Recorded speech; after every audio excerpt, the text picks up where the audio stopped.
Kamusta mahal na mga taga-subaybay, maligayang pagdating sa aking channel.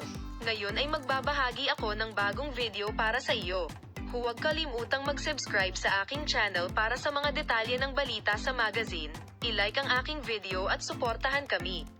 Narito ang paliwanag mula kay Farrokh Turgot. Ang pressure sa social media ay nagtrabaho para kay sila Turkoglu na makahanap ng bagong partner sa aking bagong partner, ang Cranberry Sherbet series. Bagamat walang ganoong episode sa script, binago ang script at sinimulan ang paghahanda ng script para maghanap ng bagong partner para sa sila Turkoglu.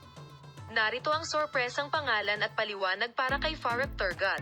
Para malaman ang mga detalye ng balita, mangyaring huwag kalimutang panoorin ang aming video hanggang sa huli, suportahan kami at i-like at ibahagi ang aming video.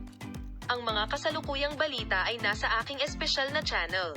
Si Farrokh Turgot ay gumawa ng mga pahayag tungkol sa Cranberry Sherbet series.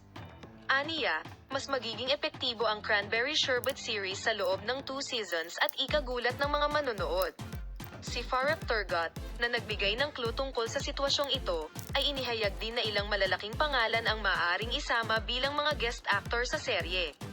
Sa ngayon, nagsisimula kaming magtaka kung sino ang mga pangalan na ito.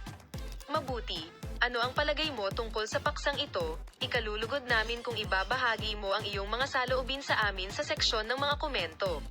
Sana makita-kita sa mga bagong video. Bye!